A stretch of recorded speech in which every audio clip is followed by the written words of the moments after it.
വീട്ടിൽ ഉപയോഗിക്കുന്ന റൂമിൽ ഞാൻ എൻ്റെ യൂട്യൂബ് സ്റ്റുഡിയോ സെറ്റ് ചെയ്യായിരുന്നു. അപ്പോഴാണ് നമുക്ക് ഇതിനകത്ത് ഒരു ഫാനിൻ്റെ ആവശ്യം വന്നത്.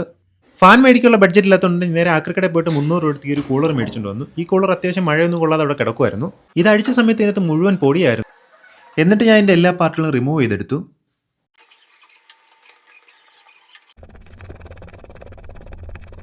ഇതിനകത്തെ വയറിങ്ങിലെല്ലാം ഇൻസുലേഷൻ കണ്ടപ്പോൾ എനിക്കൊരു കാര്യം മനസ്സിലായി. ഇത് ഉപയോഗിച്ചുകൊണ്ടിരുന്ന ആൾക്കാർ ഇതിനു മുമ്പ് ഇത് റിപ്പയറിന് കൊടുത്തിട്ടുണ്ട്.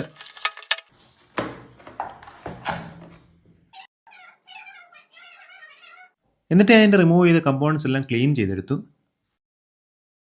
അതിനുശേഷം ഇതിൻ്റെ കംപ്ലയിൻറ്റ് ചെക്ക് ചെയ്തപ്പോൾ ഇതിൻ്റെ മെയിൻ സപ്ലൈ വയറിൽ ഒരു ഷോർട്ട് ഞാൻ കണ്ടെത്തി. ഇത് ഉപയോഗിച്ചുകൊണ്ടിരുന്ന ആൾക്കാർ ഇത് വീണ്ടും റിപ്പയറിന് കൊടുക്കാൻ വയ്യാത്തതുകൊണ്ടായിരിക്കും ഇത് ഉപേക്ഷിച്ചത്. ഇതിനകത്തുള്ള വയറിൻ്റെ മോശം ക്വാളിറ്റി കൊണ്ടാണ് ഇതിപ്പോൾ വർക്ക് ചെയ്യാതിരിക്കുന്നത്. എന്നിട്ട് ഞാൻ ആ ഷോർട്ടായ വയറിന് ഒരു 2 കോർ വയർ പുതിയത് മേടിച്ചിട്ട് ഇതിൻ്റെ പ്രശ്നം പരിഹരിച്ചു. എന്നിട്ട് ഞാൻ എന്നെ പഴയ കണക്ക് റീഅസംബിൾ ചെയ്തെടുത്ത് വീണ്ടും വർക്കിംഗ് കണ്ടീഷൻ ആക്കി.